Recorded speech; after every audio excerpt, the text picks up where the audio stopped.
이사야서 51장 2절 제가 읽어보겠습니다.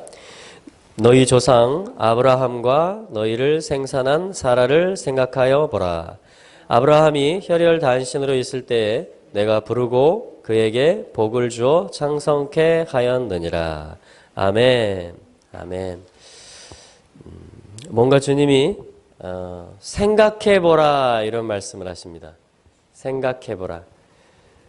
무엇을 생각해보냐면 아브라함을 생각해봐라. 그리고 사라를 생각해보라. 주님 이런 말씀하시죠. 그래서 우리는 아브라함을 생각해봐야 됩니다. 그리고 사라에 대해서 생각해봐야 됩니다. 왜냐하면 주님이 생각해보라라고 말씀하시기 때문에. 자, 아브라함을 뭐라고 말씀하시냐면 주님이 너희 조상이다. 그러니까 아버지다. 이렇게 말씀하시죠. 자, 아버지를 생각하는 것은 당연하죠. 아버지를 생각할 때 내가 누군지를 알게 되고 아버지의 삶을, 아브라함을 생각해봐라라는 것은 사실은 아브라함의 여정, 아브라함의 삶을 생각해보라는 거죠. 그리고 또 사라를 생각해봐라 하면서 주님 뭐라고 말씀하시냐면 너희를 생산한 사라. 그러니까 너희를 낳은 사라 이렇게 어머니라고 얘기하는 것이죠. 어머니. 자, 어머니의 삶과 나의 삶은 뗄 수가 없는 것이죠. 왜냐하면 어머니로부터 내가 생명이 왔고 또 어머니로부터 말을 배웠고 어머니로부터 모든 것이 다 내 생명 있는 지금 모든 것이 다 어머니로부터 왔기 때문에 그렇습니다. 그래서 아버지인 아브라함의 어떤 믿음의 삶 그리고 함께했던 어머니 사라 그렇죠. 우리를 낳은 생산한 사라를 생각해 보는 것입니다. 히브리서 11장에서도 믿음의 사람들에 대해서 기록하면서 바로 이 갈 바를 알지 못하고 아브라함이 하나님의 말씀을 쫓아갔다. 저가 바랄 수 없는 중에 바라고 믿었다. 이렇게 말씀하고요. 그래서 죽은 자와 방불한 한 사람으로 말미암아 하늘의 허다한 별과 같이 생육하고 중다하게 많아졌다. 또 사라 자신도 믿음으로 나이가 많이 늙었지만 단산했지만 믿음으로 잉태하는 힘을 얻었다. 그러니까 사라가 잉태한 것이 뭐냐면 믿음으로 한 것이다. 자, 아브라함도 갈 바를 알지 못하고 말씀을 쫓아 다시 말하면 믿음으로 살아간 것이다. 이렇게 말을 합니다.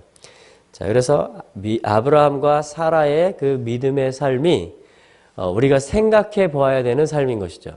우리가 생각해 봐야 되는 삶. 자, 우리 창세기 말씀을 가보겠습니다. 창세기 23장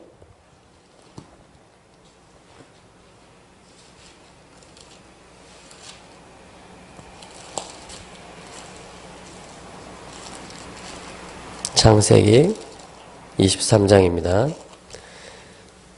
자, 여기 보면 이제 이사야서 51장에서 사라에 대해서 아브라함에 대해서 생각해 봐라 했는데 그들의 한 어떤 일대기 그들의 삶이 여기 지금 나와져 있는 것입니다. 창세기 23장 오늘 17절부터 한번 읽어보시죠. 17절 또 20절까지 창세기 23장 17절부터 20절까지 한번 읽어보겠습니다. 마므레 앞 막펠라에 있는 에브론의 밭을 바꾸어 그 속에 굴과 그 사방에 둘린 수목을 다 성문에 들어온 해족속 앞에서 아브라함의 소유로 정한지라. 그 후에 아브라함이 그 아내 사레를 가나안 땅 마므레 앞 막펠라 밭 굴에 장사하였더라. 마므레는 곧 헤브론이라. 이와 같이 그 밭과 그 속의 굴을 헷 족속이 아브라함 소유 매장지로 정하였더라. 자, 지금 사라의 그 죽음이 나오고 사라를 매장하는 그로 말미암아 아브라함이 20절에 보면 소유 매장지로 정하였더라 이 말씀이 나옵니다. 어떤 묘지를 차지한 거죠. 무덤을. 여러분 우리 100여 년 전에 선교사님들이 이 조선 땅에 복음을 전하기 위해서 들어오셨습니다. 그분들이 살아있을 때 많은 사역들을 했습니다. 의료 사역을 하신 분도 있고 성경 번역 사역을 하신 분도 있고 또 많은 그 사람들에게 양식을 주기도 하고 어떤 분들은 여성들의 어떤 교육을 위해서 애쓰기도 하시고 또 학교를 만들기도 하시고 교회를 세우기도 하시고 이런 많은 일들을 하셨는데 여러분 그분들이 살았죠, 이 땅에서. 그러니까 영적으로 보면 또 그분들이 우리를 낳은 것이죠.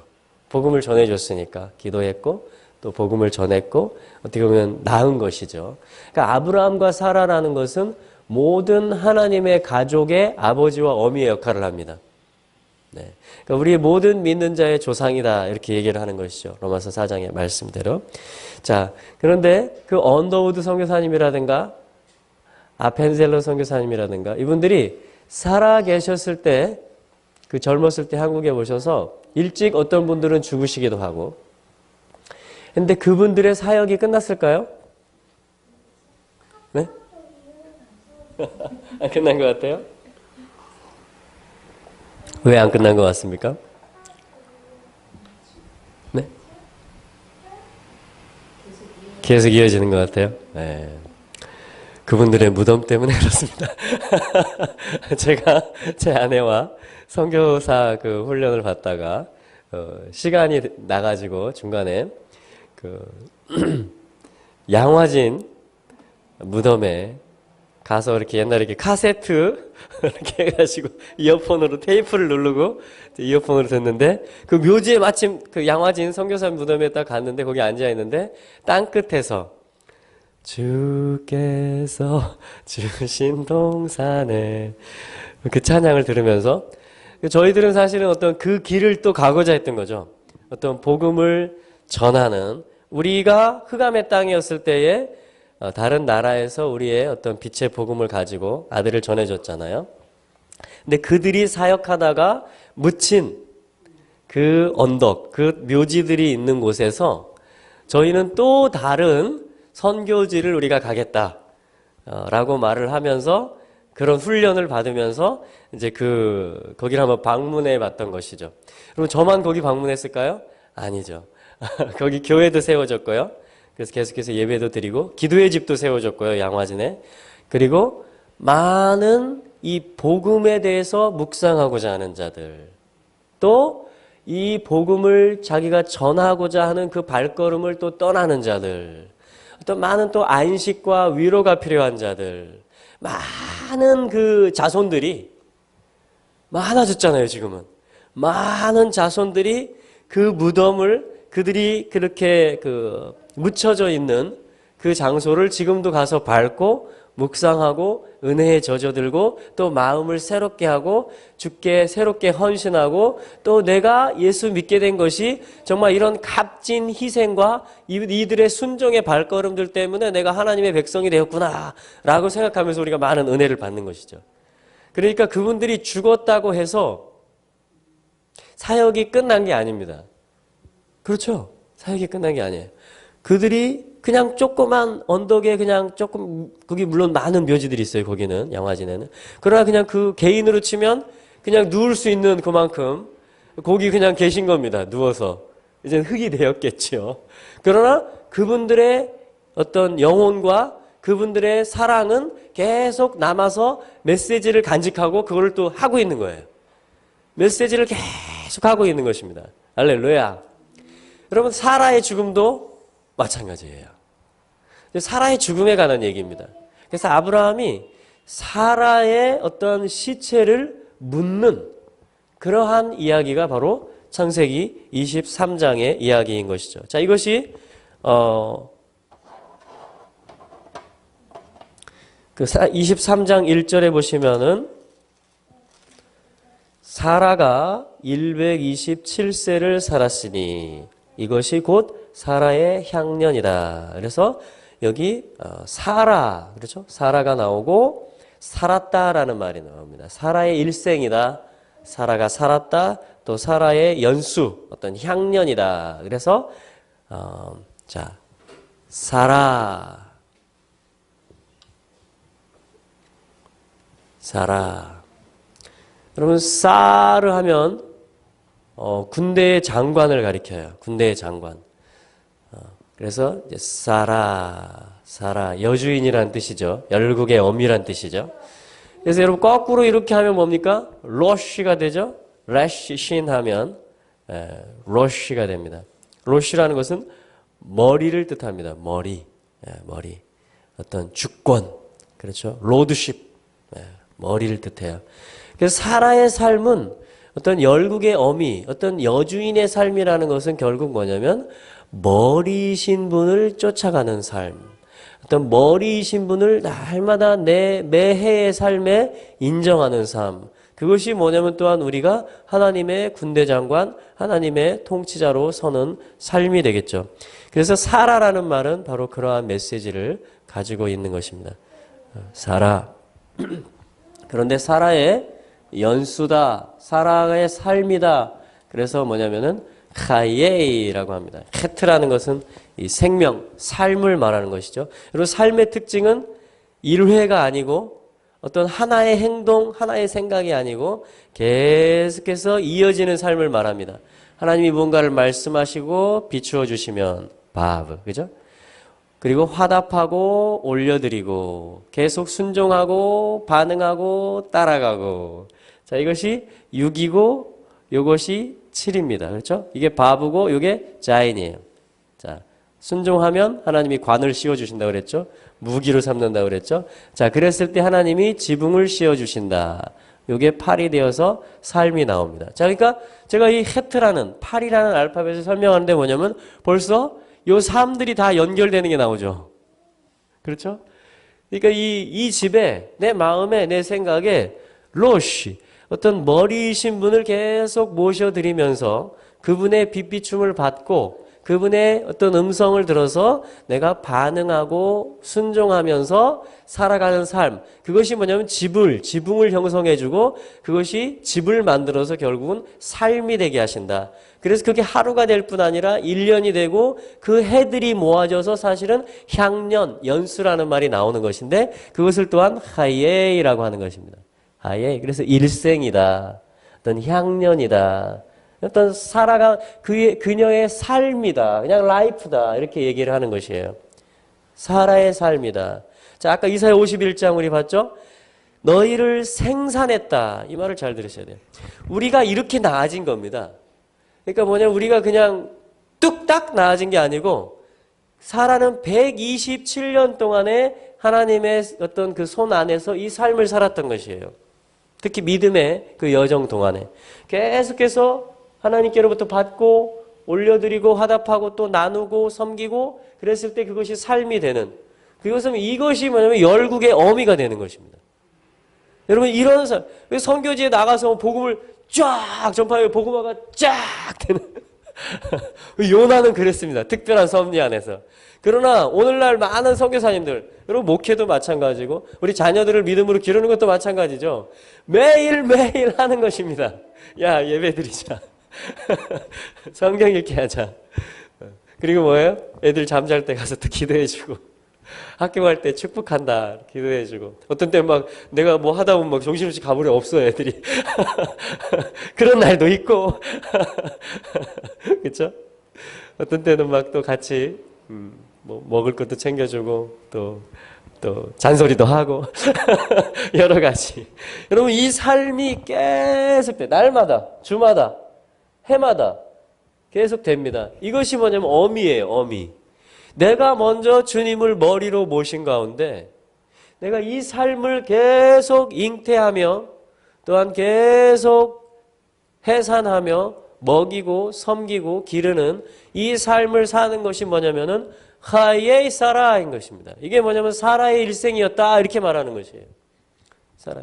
여러분 이 과정을 통해서 잉태함이 일어나고 출산함이 일어나고 양육함이 일어나는 것입니다. 그래서 어미라고 하는 거예요.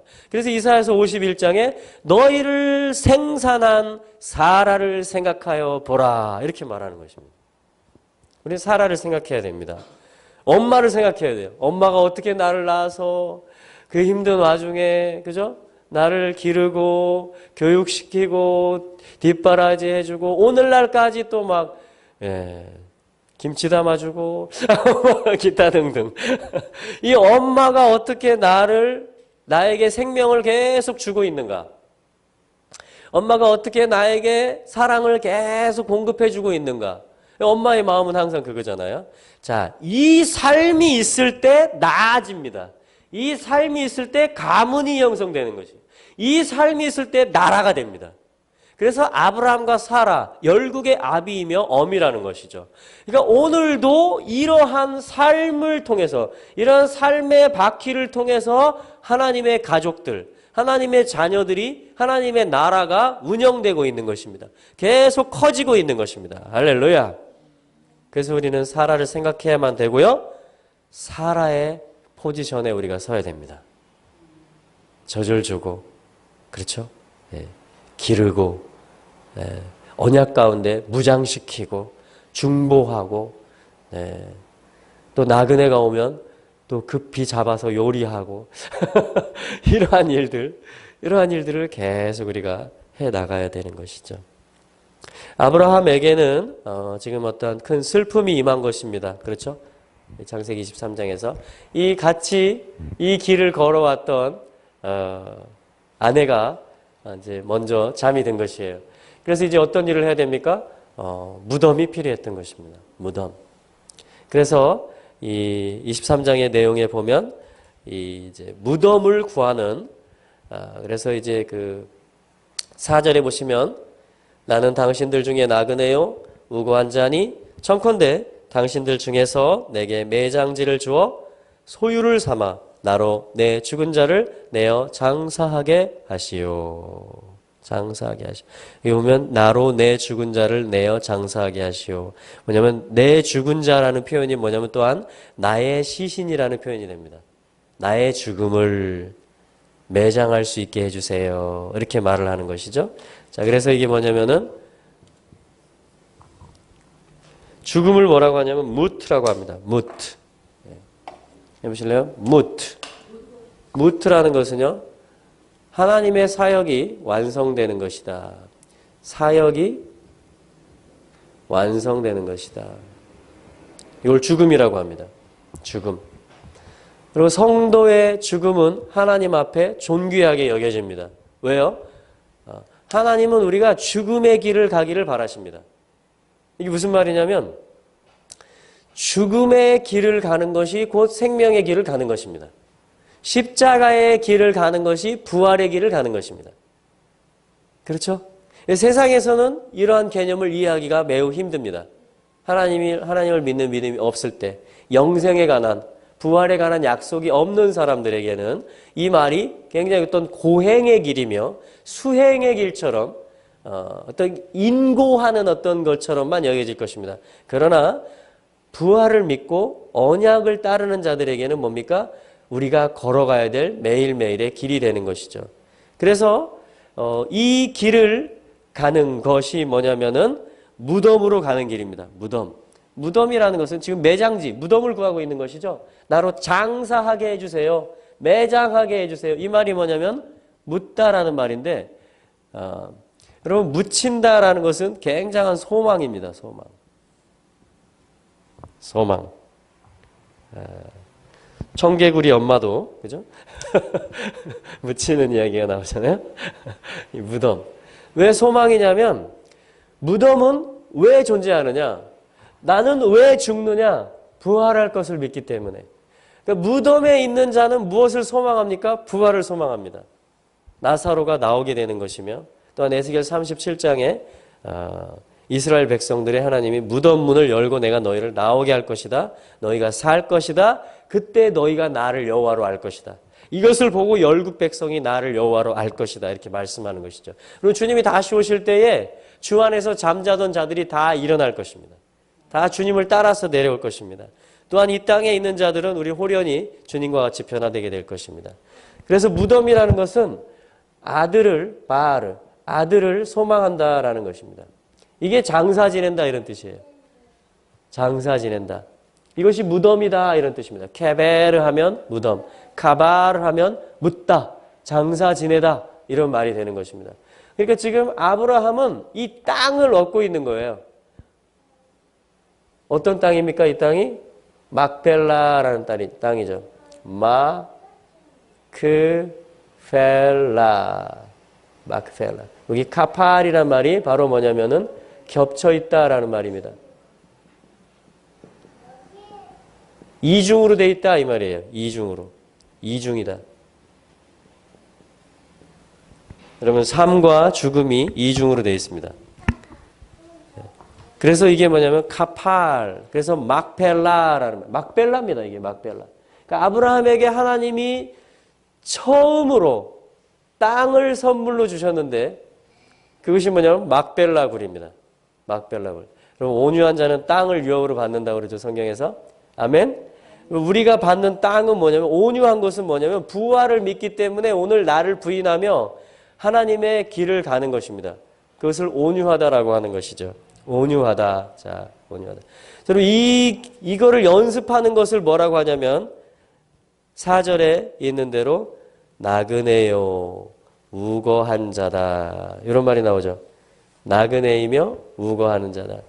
여러분, 베드로 전서 2장 11절에 보면 베드로 사도가 그 심한 박해를 받고 있었던, 믿음의 어떤 시험을 받고 있었던 그 로마 황제에 의해서 그 초대교회가 심한 박해를 받고 있었을 때 베드로 사도가 이렇게 권면합니다. 사랑하는 자들아, 나그네와 행인 같은 너희를 권하노니. 이렇게 말을 해요. 여기 지금 아브라함이 나그네였다 이렇게 말합니다. 그러니까 우리의 아버지가 나그네예요, 직업이. 우리 아버지가 하는 여정이 뭐냐면 믿음의 여정인데 계속해서 주님의 말씀을 쫓아가고 부활 생명을 얻기 위해서 올라가는 나그네의 길을 가는 것입니다. 나그네라는 것은 여기 래쉬가 들어가는데요. 여기 김멜에 래쉬가 들어가면 이게 머리를 뜻하는 것이죠. 머리를 김멜하면 뭐죠? 선택한다. 자유지. 그렇죠? 래쉬는 머리이고, 자, 머리를 선택하는 자들, 이게 뭐냐면 게르라고 합니다. 게르. 해보실래요? 게르. 이걸 나그네라 그래요. 나그네. 그래서 지금 이스라엘 언약 공동체인 이스라엘 안에 나그네들이 있죠. 그 나그네들은 왜 이스라엘로 들어왔겠습니까? 이스라엘의 하나님을 머리로 삼고 들어오는 거예요. 룻처럼. 어머니의 하나님이 나의 하나님입니다. 이방 민족 출신임에도 불구하고 이스라엘 안에 공동체로 지금 들어와 있는 것입니다. 왜요? 하나님을 신뢰하고 믿고 경외하기 때문에 이스라엘 무리 안에 들어와 있어요. 근데 이스라엘 사람들이 볼 때는 이런 사람들 나그네다 이렇게 말하는 것입니다. 게르들이다, 게르들. 그래서 게르를 함부로 대하면 안 됩니다. 율법에 보면. 하나님을 경외해서 들어온 자들이며 그들은 또한 자기들을 보호할 수 있는 어떤 것들이 없기 때문인 것이죠. 그래서 게르들, 나그네들을 항상 챙겨줘야 됩니다. 나그네들을. 또한 거류민이다. 나그네와 행인이다. 바로 베드로가 권면하는 거예요. 그러니까 우리가 지금 야고보서를 시작할 때도 흩어져 있는 지파들에게 문안하노니 이렇게 얘기를 해요. 지금 우리가 이렇게 살고 에덴의 고향을 떠나서 우리가 이렇게 열국 가운데 나그네 되고 거류민이 되고 흩어져 있다라는 것은 뭐냐면은 우리가 지금 이제 본향으로 돌아가야 되는데 그 머리이신 분을 계속 경외하며 그분을 쫓아가는 훈련의 삶, 그분을 경외하는 삶을 지금 계속 살고 있는 이 상태, 영 안에서, 진리 안에서 이 상태를 뭐라고 하냐면 나그네다. 이 신분을 거류민이다. 나그네들이다. 이렇게 말하는 거예요. 그래서 베드로가 이 박해 가운데서, 왜냐하면 믿음을 꺾을 수 있잖아요. 자기가 위험에 처하지 않으려면, 핍박을 받지 않으려면 머리를 부인할 수 있잖아요. 그러니까 뭐라고 말하는 것이냐면 나그네와 행인 같은 너희를 권하노니 영혼을 거스려 싸우는 육체의 정욕을 제어하라. 영혼을 거스려 싸우는 육체의 정욕을 제어하라. 자, 그러니까 여러분 이중이다, 겹친다라는 말이 뭐냐면은 자, 영혼이 있습니다. 어떤 영원한 것이 있고 육체의 정욕이 있다라는 것이죠. 자, 이것이 이중으로 되어져 있어요. 육체. 그러니까 육체를 제어하고 영혼을 쫓아가는. 자, 이게 뭐냐면은 묻히는 것입니다. 그게 죽는 거예요. 그게 사역이 완성되는 것입니다. 날마다 우리가 죽노라. 그게 뭐냐면 육의 소욕에 대해서 죽고 영의 부르심 앞에 순복하는 것입니다. 그게 이 해트를 만드는 거라 했잖아요. 영의 빛이 비추어질 때 그것에 반응할 때 그것이 생명이 된다. 자, 이게 뭐냐면 죽음의 길을 가는 것입니다. 아브라함은 지금 나의 죽음을, 나의 시신을 지금 묻을 수 있게 해달라. 내가 묻을 수 있게 해달라. 아들을 소망함으로 이제 내가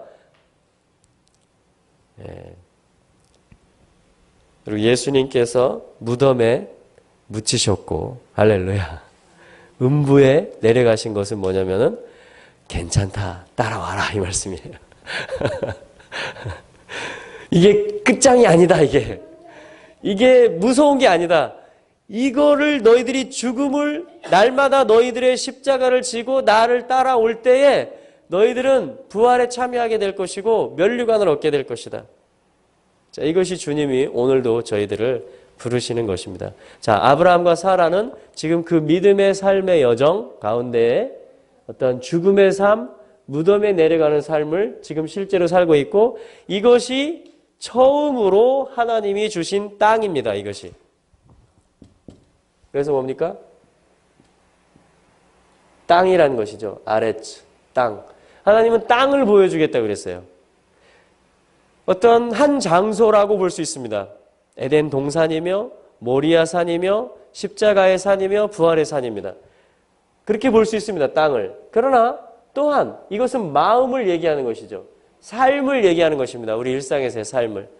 우리가 이 코스의 길을 간다면은 내가 부활을 믿기에 오늘 나를 부인하는 삶을 살고 아들을 소망하는 그 자리에 내가 머물러 있는 삶에서 내가 내 육체의 소욕들에게 잠잠하라 라고 주님의 성전 앞에서 우리가 고요한 것처럼 그렇게 머물러 있다면은 그것이 땅이 얻어지는 것이다. 이렇게 좀 교훈을 해주는 것이에요. 하나님이 처음으로 땅을 아브라함에게 실제 땅을 선물로 주고 있는 것입니다. 여러분 이 길을 가는 것을 온유함의 길을 간다라고 하는 것입니다. 온유한 길을 가는 거예요. 자, 이것이 땅을 얻는 코스가 되는 것입니다. 할렐루야. 자, 그래서 이 죽음과 삶의 길, 내가 여기서 노 해야 될 것이 무엇이고 내가 예스 해야 될 것이 무엇인지 여러분 두 개 다 삶이라고 얘기합니다. 세상은 요게 없으면 너는 죽을 것이다 이렇게 얘기하는 거예요. 너의 어떤 이게 없으면. 그럼 하나님은 너는 이게 죽으면 다 죽은 것이다 이렇게 얘기하는 것이에요. 이것도 삶이라고 하고 이것도 삶이라고 합니다. 그런데 중요한 것은 뭐예요? 질서가 중요합니다. 질서. 우선순위가 중요한 것이죠. 우리의 속사람이 강건할 때에 우리의 겉사람도 부활되는 것입니다. 우리의 영이 강건하고 활성화되어질 때 우리의 혼도 뭐냐면 마른 땅 같은 혼도 뭐냐면 물로 말씀으로 생수로 다 적셔지게 되며 열매를 맺게 되며 우리의 육까지도 우리의 육체까지도 다 뭐냐면 소망을 품게 되고 부활을 입게 되고 치유되는 것이죠. 자, 이것이 하나님이 창조하신 질서인 것입니다. 그래서 이 어떤 겹쳐 있는 그래서 지금도 헤브론에 가면 두 가지 세계가 그냥 겹쳐 있다고 그랬죠. 하늘과 땅이 다. 하늘은 내가 주인이다 그렇게 말해요. 이 땅의 주인이다. 여기서 내가 언약을 선포했고 아브라함의 예배를 받았다 이렇게 말씀합니다. 또 그 땅에 막 들끓는 육체의 소리들은 여기는 우리 땅이다 막 주장을 합니다. 그래서 하늘과 땅이 대결하고 있어요. 영적으로는. 또 실제적으로는 아랍과 유대인이 또 대립하고 대결하고 있습니다. 이 막벨라 장소 위에 그것이 아브라함 사원 모스크이면서 또한 아브라함 시나고그 회당인 것이죠. 같이 지금 이중으로 모든 것이 이중으로 겹치기로 되어 있어요. 이 막벨라는. 그래서 여러분 에덴 동산을 한번 잘 생각해 보세요. 동산에서 강이 발원해서 적시죠 땅을. 그리고 나서 네 갈래로 갈라지죠. 근데 이 헤브론에서 지금 이 일들이 벌어지고 있는데 이 헤브론이라는 것은 동맹이라는 뜻입니다. 연합. 헤브론도 헤트로 시작하죠. 여기 헤트가 있는 것처럼. 아들의 삶이다. 이것이 연합을 가져옵니다. 헤벨, 친구다, 동맹이다 이런 뜻이에요.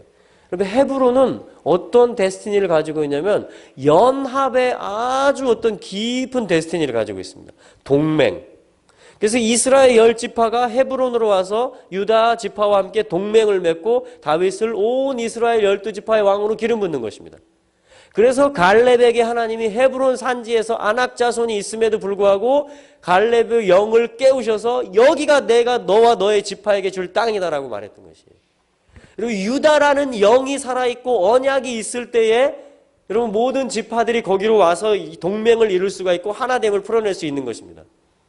그래서 다윗도 먼저 헤브론에서 유다의 왕으로 7년 6개월 동안 다스리는 시간이 절대적으로 필요했던 것이죠.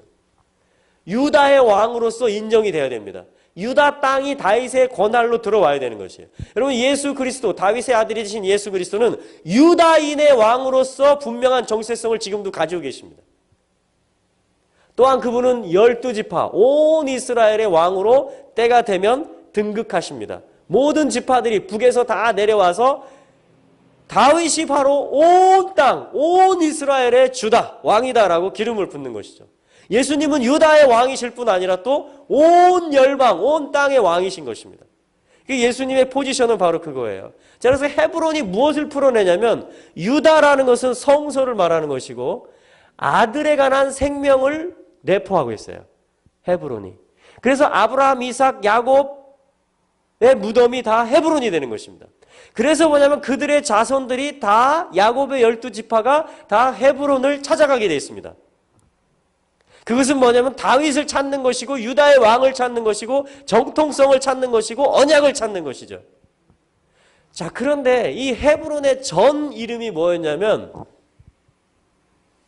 기리앗 아르바라고 하는데 아르바는 사란 뜻이에요. 사. 숫자 4. 아르바. 키리앗은 동네라는 뜻입니다. 마을, 도시라는 뜻이에요. 그러니까 뭐라 그럴까? 사동. 우리 뭐 일도동 하는 것처럼 어떤 사라는 메시지를 가지고 있었던 거예요. 그러니까 4명의 어떤 그 안악 자손의 장군들이 있었을 것이다. 뭐 이런 얘기들을 하는데 이 사라는 것이 뭐냐면 에덴의 강이 4개였어요. 자, 그러니까 성소에서 물이 발원했습니다. 예루살렘이고 동산이죠. 그것이 적셔져서 뭐냐면 이 어떤 4갈래로 갈라지는 어떤 일이 있었던 것이에요. 4갈래로 갈라지는. 자, 이것은 굉장히 검증하기는 굉장히 어려운 얘기입니다. 그러나 이 어떤 기리앗 아르바가 어떤 넷의 도시가 헤브론이 됐다라는 것은 그러면 우리가 이제 열방이 흩어져 있는 지파들이 다시 동산으로 올라갈 때는 거꾸로 뭐가 필요하겠어요? 헤브론을 거쳐야 되는 것입니다. 형제의 연합과 동거가 풀어져야 되는 거예요. 열방들 가운데 그리스도를 머리로 하는 로시, 그 게르들이 다 몰려드는 것입니다. 이제 이방인 가운데서 얻어졌던 그 피로 사진 사람들이 다 이제 성경을 보고 언약을 따라서 이제 예루살렘으로, 에덴으로 하나님의 그 시작하신 목적, 그것이 곧 완성이니까 그것을 향해서 물줄기를 거슬러 올라갈 때에 우리 안에 끊임없이 4갈래로 찢어지자, 우리 나누어지자, 이러한 어떤 분리의 그것들도 있겠지만, 그러나 하나님께서는 뭐냐면 아들의 생명으로 말미암아, 왜냐하면 나도 아들의 생명을 얻었고 모두가 아들의 생명을 얻었을 때 우리는 헤브론에서 또한 기가 막힌 동맹을 맺게 될 것입니다. 어떻게? 유다의 아들 예수 그리스도로 말미암아서 갈렙, 다윗, 예수 그리스도, 이 어떤 이 약속의 땅을 향해서 이 산지를 내게 주소서 하면서 올라가는 그런 믿음의 사람들을 통해서 또한 이 헤브론이, 그러니까 지금 이스라엘에서 실제적으로 가장 영적인 대립이 첨예한 곳이 예루살렘이고요. 거기는 온 지금 세상의 진원지죠. 샬롬의 진원지이기 때문에 지금 진통을 하고 있는 것이고 샬롬의 터전으로 확고하게 설 것입니다. 그 다음이 헤브론이에요. 가장 치열한 곳이. 테러도 가장 많이 일어나고 거기 가면 이제 항상 군대들이, 경찰 병력들이 다 깔려 있는 것이죠. 워낙 긴장감이 많기 때문에. 여러분, 둘이 다 겹치기로 있으니 어떻겠어요? 한 땅 위에. 유대인들은 계속 언약의 관점 안에서 이게 아브라함에게 약속하신 땅이다 하고 계속 정착촌을 만들고 들어가는 것입니다. 아랍인들은 또 거기에 돌을 던지고 계속 테러를 감행하려 하는 것이죠. 여러분, 그래서 이 동맹이 굉장히 공격을 받습니다. 유대인과 이방인이 하나됨을 풀어내는 것이, 또 북이스라엘의 10지파와 또 유다, 베냐민 지파가 하나로 묶여지는 것이 굉장히 불가능한 일이에요. 굉장히. 그러나 하나님의 역사가 되고 하나님의 아들의 생명이 오고 소망이 같아지고 머리가 같아지고 하나님의 경륜의 때가 차면 이 일들이 다 풀어지게 되는 것입니다. 그래서 헤브론이 뭐냐면 간증하는 것이에요. 헤브론은 자기의 이름대로 이제 나는 동맹의 데스티니가 풀어진 도시이다. 나는 연합의 도시이다. 그래서 우리가 성지순례를 할 때 헤브론 땅을 밟으면서 주님으로 말미암은 형제의 연합과 동거가 풀어지는 아주 정말 기가 막힌 그런 명승지가 될 것입니다. 자, 우리도 헤브론과 같은 어떠함들이 다 있죠. 예루살렘처럼 주님의 성소와 같은 모습이 있고요.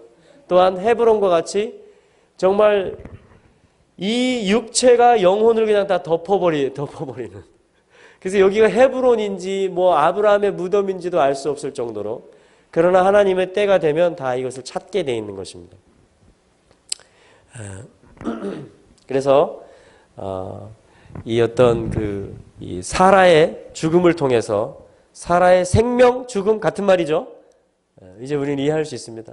사라가 죽음, 자기를 부인하고 믿음의 길을 갔을 때에 우리를 낳았다라는 것이 우리가 생각해야 될 것이거든요. 이걸 생각할 때 우리가 또한 또 다른 생명을 낳을 수가 있는 것입니다. 그러니까 믿음으로 바라보지 않으면 아무것도 낳을 수가 없어요. 잉태할 수가 없습니다. 영의 생명이라는 것은, 이런 어떤 하나님의 완성이라는 것은, 믿음으로 바라보지 않고 육신으로 바라보면 전부 다 쳐낼 것밖에 없습니다. 너는 이래서 안 돼. 너는 이래서 안 돼. 그러나 영으로 바라보고 믿음으로 바라보기 시작하면 다 품을 것들이 됩니다. 다 잉태할 것들이 돼요. 자, 이게 열국 하나님의 나라를 만들어가는 것입니다. 그 사라가 헤브론에 지금 게베르 무덤에 있다라는 것은 아들을 소망하고 있다라는 것이며, 무트 탐 거꾸로 하면 타브 맴하면 온전한 길을 간. 그래서 우리가 이 믿음의 길을 가면 하나님께서 너 잘하고 있다. 온전한 길을 가고 있다. 내 앞에서 행하여 계속 완전한 길을 가라. 하나님이 그것은 뭐냐면 이 무트의 길을 가라는 것입니다. 하나님의 사역의 길을 가서 아들을 소망함으로. 그러니까 여러분, 우리가 다 마찬가지예요. 내가 나를 부인하고 내 것을 구제하고 나눠주고 내 시간을 다른 사람을 위해서 쓰고 내 열정과 내 힘을 하나님께 드리면 내가 소진되고 깎여지고 말라지고 비틀어지고 없어지는 것이 아니고, 그죠? 우리의 생명이 참 생명이 드러나고 진짜 내가 회복되어지는 것이죠. 할렐루야. 이것이 뭐냐면 이 죽음의 길을 가는 것이고 무덤의 길을 가는 것이고, 이 온유한 길을 갔을 때 하나님의 라츠, 달리기, 하나님의 원함, 라츠는 원한다라는 말이거든요. 하나님의 원함이 이루어지는데 그것을 땅이라고 하는 것입니다. 이것을 땅이라고, 마음 땅이라고 하는 것이며, 여러분, 주님의 부활의 나라에서 이 길을 간 자들이 실제 땅을 또한 차지하게 될 것으로 저는 생각됩니다. 이것이 사라와 아브라함이 간 길이기 때문에, 이것이 사라와 아브라함에게 하나님이 보상하신 것이기 때문에, 우리도 역시 이들이 우리의 조상이며 생산한 우리의 어미잖아요. 그래서 우리도 이 길을 가라는 것이죠, 하나님께서. 그리고 어떠한 막벨라구를 사라는 것입니다. 그럼 밭에 감추인 보화라는 것은 바로 이런 것이죠. 막벨라 밭을 산 것이잖아요. 바로 천국은 바로 이런 것입니다. 막벨라구를 얻는 것과 같아요. 그래서 이 언약의 길을 갈 때에 주님이 우리에게 땅을 주시고, 그래서 나의 소유가 된 것이 매장지입니다. 결국은 뭐 다른 걸 하는 게 아니고 땅을 주셨는데 그 매장지예요. 그래서 바울은 날마다 죽을 수 있는 것입니다. 왜냐하면 그 마음이 됐기 때문에. 바울은 그 부활, 아들을 사모하는 사명이 생겨졌고, 그것을 자기가 사명으로 받은 것이 그 달려간다고 말하는데 그것이 복음을 나누어 주는 길이며, 자기 시간을 다 불태우는 것이며, 자기의 젊음과 열정을, 생명을 조금도 아끼지 아니하면서 이 사명의 길을 달려가는 것이죠. 그리고 그것이 바로 바울과 같은 그 길을 가는 것이 바로 이 무덤의 길, 그리고 이 죽음의 길을 감으로 땅을 얻는 것이며 부활을 얻는 것입니다. 바울이야말로 막벨라구를 소유한 자인 것입니다. 바울이야말로 천국에 대한 소망을 확실히 붙든 사람인 것이죠. 그래서 우리 모든 믿음의 가족들에게 하나님께서 아브라함과 사라를 생각하여 보라. 사라의 일생이라는 것은 사라의 죽음이며, 이것은 또한 너희들이 나로부터 받게 될 영원한 상급이며 부활이며 땅이며 유업이 될 것이다. 그래서 이 믿음의 길을 오늘도 가도록 해라.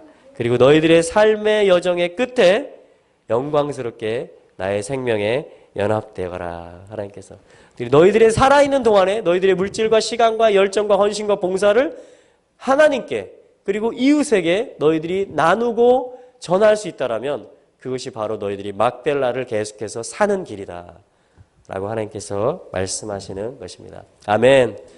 오늘 주님이 사라를 통해서 우리에게 말씀을 주셨습니다. 주님께 감사드립니다. 아멘.